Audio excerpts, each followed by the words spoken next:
चांदी 2026 में 4 लाख रुपए के स्तर को छू सकती है। अब चांदी 2026 में 4 लाख रुपए के स्तर को कैसे छू सकती है, उसके पीछे की वजह क्या हो सकती है? देखिए, चांदी की लगातार इंडस्ट्रियल डिमांड बढ़ रही है और अब चांदी की कीमतों के अंदर में तेजी का जो सबसे बड़ा फैक्टर उभर करके सामने आने वाला है वो है चाइना। चाइना 2026 की शुरुआत के अंदर ही यानी जनवरी 2026 से ही चांदी के एक्सपोर्ट पर बैन लगाने जा रहा है, यानी कि चीन से चांदी बाहर नहीं जा सकती। चांदी को रेयर अर्थ मेटल की संज्ञा दे दी गई है। चांदी रेयर अर्थ मेटल है और चांदी रेयर अर्थ मेटल किन महीनों के अंदर में है?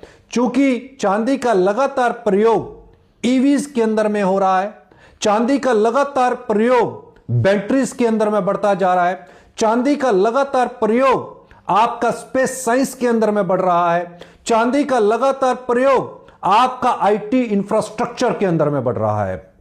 चांदी एक बहुत बेहतरीन कंडक्टर है, जिसकी वजह से चांदी की जो डिमांड है वो लगातार बढ़ रही है। चांदी जो कि G7, हम अभी तो 5G की बात कर रहे थे, अभी डायरेक्ट 6G तो आने ही नहीं वाला, 6G को बाईपास करके 7G की हम बातें करने लगे हैं। उस 7G की जो टेक्नोलॉजी है, जो आर्टिफिशियल इंटेलिजेंस की जो टेक्नोलॉजी है, उसके अंदर में बहुत जबरदस्त जो प्रयोग है वो चांदी का किया जा रहा है। चांदी चूंकि हीट रेजिस्टेंस भी है, तो जो आपके आईटी जो टूल्स हैं, चाहे वो सर्वर्स हैं बड़े बड़े, चाहे आपके मोबाइल फोन्स हैं, चाहे आपके बैटरीज हैं, वो जल्द गर्म ना हो, इसलिए चांदी का उसमें प्रयोग लगातार बढ़ रहा है। और चांदी ठंडी होने की वजह से भी और एक बहुत बेहतरीन कंडक्टर होने की वजह से भी लगातार इंडस्ट्रियल डिमांड के अंदर में है। चांदी 4 लाख रुपए हो सकती है साल 2026 में ही।